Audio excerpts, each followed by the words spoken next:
Je suis heureuse de vous retrouver pour une vidéo qui sera relativement courte concernant l'opposition exacte de Mars-Pluton. Alors, ces fameuses planètes, planètes maîtresses du signe du Scorpion.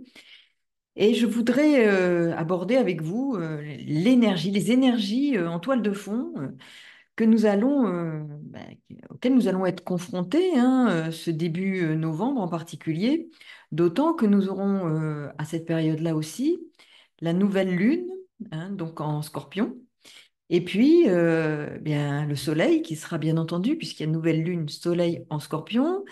Mais il y a deux thèmes que je vais vous présenter. Alors, je n'aborderai pas dans le détail l'analyse de la nouvelle lune, j'y reviendrai plus tard, mais je vais vous présenter ces deux cartes et surtout évoquer la puissance de cette opposition Mars-Pluton. Alors, je vais vous présenter tout d'abord donc cette, cette carte-là. Voilà. Opposition Mars-Pluton le 3 novembre. Donc, observez bien quelles sont les, je dirais, les configurations en présence. Alors, nous avons bien entendu la fameuse opposition Mars-Pluton.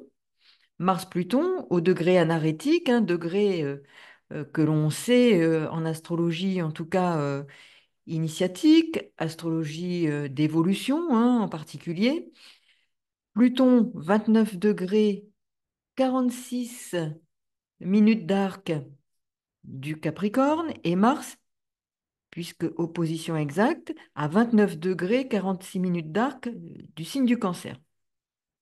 Donc, c'est déjà dans un degré qui a une symbolique forte en termes de puissance et de, je dirais, de règlement.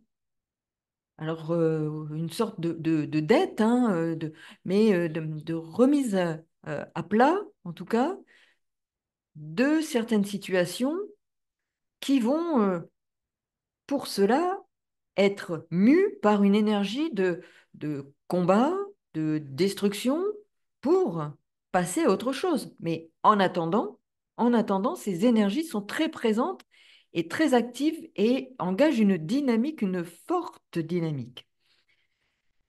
Nous avons un carré à ce moment-là de Mars et de Pluton à Junon. Alors, Junon, astéroïde qui, à ce moment-là, est en Scorpion, tout premier degré, je dirais, du Scorpion. Junon qui parle d'engagement, de relation, de partenariat. Cela peut évoquer effectivement des difficultés en lien avec des attentes en matière relationnelle, en matière partenariat. Dans cette maison, qui est en analogie avec la maison 9, Sagittaire, partenariat étranger, partenariat en lien avec les pays ou l'international. Des questions autour de tout ce qui touche potentiellement aussi à l'immigration, parce qu'il y a la maison 9 qui commence quand même en balance, la planète maîtresse de la balance, Vénus en Sagittaire. Il peut y avoir des questions en termes de droit. La balance, c'est aussi le droit, la justice, des questions autour des lois liées à l'immigration.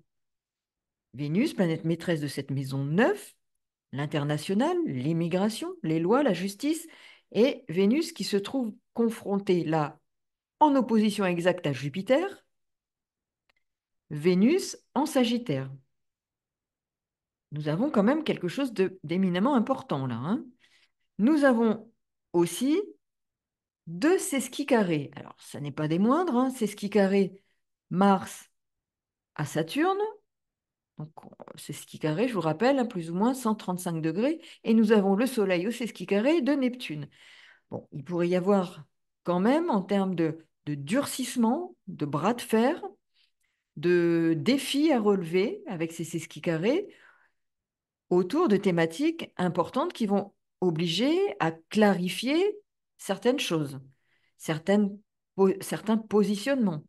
Et il peut y avoir justement là réveil de tension ou accentuation, sinon réveil parce que je pense que c'est déjà fait, mais surtout conflit, défi à relever éminemment important. N'oublions pas que la lune noire se trouve, elle, en balance, planète maîtresse de la balance, Vénus en Sagittaire. Donc, les questions de loi, les questions de justice, les questions de décisions prises avec des objectifs dont on ne veut pas démordre, on ne voudra justement pas démordre pour en découdre afin d'atteindre ce que l'on souhaite atteindre. Conflit, conflit potentiellement avec cette Vénus aussi en, en Sagittaire, qui parle effectivement de vouloir atteindre un objectif, de mobiliser toutes ses ressources pour atteindre son objectif. La volonté, Mars la présente pour défendre ses intérêts, atteindre ses objectifs, mettre tout en œuvre pour atteindre ses objectifs, et quels que soient, je dirais, les interlocuteurs, que ce soit d'un pays ou un autre, d'un conflit ou un autre, on sent bien qu'il y a des objectifs que les uns et les autres veulent atteindre, qu'ils veulent obtenir ou se donner tous les moyens pour atteindre, et que ça devient un enjeu majeur. C'est presque plus le chemin qui est à parcourir que l'objectif vraiment, parce que on finit par ne plus savoir trop quel est l'objectif véritable. Mais il y a un objectif, l'objectif d'affirmer un pouvoir, d'affirmer son pouvoir, son hégémonie, sa puissance, et auquel cas tous les moyens vont être mis en œuvre ou sollicités pour atteindre ça, pour réaliser la mise en œuvre de son pouvoir. Donc, l'ascendant ici, on voit, est en Capricorne, Pluton à l'ascendant, pouvoir politique qui génère des défis, des conflits à relever, des défis à relever pour l'expression de son pouvoir, quitte à détruire, et que le risque peut être, avec cette Vénus en Sagittaire, planète maîtresse du nœud sud, n'oublions pas, de la Lune noire, qui est en sorte un petit Pluton. Donc nous avons bien des enjeux majeurs qui peuvent engager d'emportement, embrasement, enfermement aussi, hein, dans un but poursuivi, hein. Il peut y avoir entêtement et enfermement dans ce but, hein. Avec une Vénus en Sagittaire, ça peut être aussi un des défis à relever, hein, cet entêtement, hein, à vouloir et s'enfermer dans un but dont on perd parfois l'objectif. Et je dirais que ici, avec le sesqui carré Neptune-Soleil, oui, avoir l'objectif un peu brouillé, hein, des défis à relever à ce niveau-là pour comprendre et l'illusion de ce qui peut justement faire pouvoir. Donc il y a quelque chose de majeur et de tension et de violence, hein, qui peuvent être très fortes. Uranus conjointe à Algol, hein, vous voyez ici. Donc c'est quelque chose de particulièrement puissant. Planète maîtresse de cette conjonction, je dirais, hein, mais c'est Vénus. Vénus opposée à Jupiter, Vénus en Sagittaire. Nous sommes vraiment dans quelque chose qui parle de loi, de justice, d'au-delà des frontières, d'au-delà de nos frontières, mais quelles que soient les frontières, hein, nous sommes vraiment dans quelque chose d'une dynamique internationale avec de gros risques. Et nous le voyons bien, hein, que ce soit pour les élections aux États-Unis, la place des États-Unis, par exemple, hein, au niveau mondial, dans les conflits qui sont en cours, les moyens qui peuvent être accordés et qui font monter, monter, et que les uns et les autres utilisent et réutilisent pour arriver justement à ce qu'il y ait ce risque d'emballement, hein, en Sagittaire. La Lune aussi se trouve en Sagittaire, Mercure se trouve en Sagittaire. Il y a une vigilance forcément à porter sur ces points. Et n'oublions pas, hein, que Chiron et le nœud nord, hein, se trouvent en Bélier, planète maîtresse du Bélier, Mars opposé à Pluton. Enfin, vous voyez, si on fait un peu la chaîne des configurations, on voit bien qu'il y a quelque chose que si l'on tire la ficelle, tout vient avec et qu'il y a de gros risques. Alors là, effectivement, position Mars-Pluton, 3 novembre, et je vais vous partager un autre thème qui va tout de suite vous parler.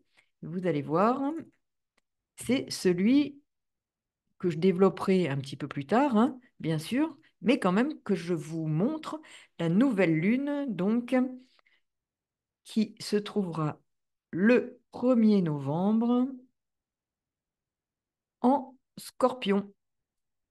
Nouvelle lune en Scorpion, et nous voyons là aussi, eh bien, toujours un ascendant Capricorne,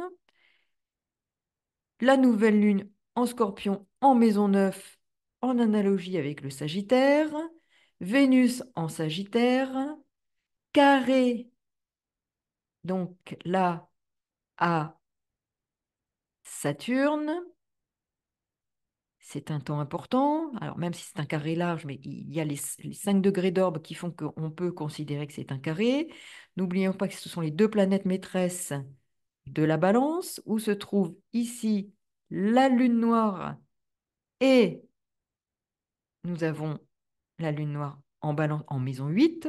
Donc, là, avec cet enjeu majeur, toujours de la place d'une sud, là, en 8 et en balance. Et on voit bien que c'est une nouvelle lune, donc on initie un nouveau cycle. Et je vous ai montré ensuite, le 3 novembre, la lune est en Sagittaire. Donc là, elle poursuit son chemin et on voit bien que ce sont des étapes avec, là encore, bien sûr, Pluton, Mars, maison 1, maison 7 pour cette nouvelle lune, opposée, toujours opposée là au carré, pardon, à Junon. Donc on voit bien que cette dynamique est engagée, est là, puissante, qu'elle s'initie, qu'elle s'engage, et la nouvelle lune est quand même, je dirais presque, un top départ, ou en tout cas une espèce de starting block qui nous dit, voilà, les énergies en présence sont des énergies, et les énergies de la nouvelle lune sont sous la maîtrise, je dirais, de cette opposition Mars-Pluton. Donc là, nous avons quand même de nombreux éléments qui nous font craindre vraiment ce risque d'embrasement, d'emportement et d'enfermement, comme je le disais, dans un but poursuivi et qui ne devient presque l'intérêt, c'est d'obtenir ce que l'on souhaite en oubliant presque parfois quel est vraiment l'objectif des uns ou des autres. Donc il y a vraiment cette dynamique forte, puissante, en arrière-plan, qui se prépare, qui est là et qui nous dit qu'il y a de gros risques voilà, pour notre monde, et en tout cas des conflits, des défis à relever éminemment importants pour cette période-là qui s'annonce et qui, on peut le voir, se prépare, alors que ce soit au niveau politique, au niveau des lois, au niveau de l'international, tout concourt. Nous voyons bien que ce sont ces énergies-là qui sont à l'œuvre. Donc voilà, je ne vais pas rester plus longtemps sur ça. Je voulais appeler votre attention et vous permettre de vous y pencher davantage et de faire ces liens pour une réflexion à titre aussi individuel, puisque nous savons bien que nous faisons partie de ce tout et que nous pouvons avoir des conséquences dans nos vies, de ce qui peut se jouer au niveau énergétique et ressentir déjà ces mouvements qui sont en cours, qui peuvent être plus puissants encore et nous demander d'évoluer aussi à titre personnel par rapport à des sujets qui vont se présenter à nous sous, je dirais, l'empire de ces énergies-là en présence à tous les niveaux, au niveau individuel comme collectif, avec des incidences d'évolution à moyen et à plus long terme. Voilà. Donc, eh bien, je vous souhaite un bon travail sur vos énergies personnelles, sur l'impact que ça peut avoir dans votre ou dans nos existences. Mais c'est intéressant de s'y pencher et de voir un peu combien ces planètes entre elles et ces configurations, en tirant un fil, nous amènent à des convergences qui, justement, auront beaucoup je dirais, de signification et on pourra comprendre à travers ça, à travers ce que nous allons entendre et voir, combien ces énergies-là ont une présence et une réalité dans nos vies et dans les vies, dans le collectif comme dans l'individuel. À très bientôt et bonne continuation à tous. Au revoir.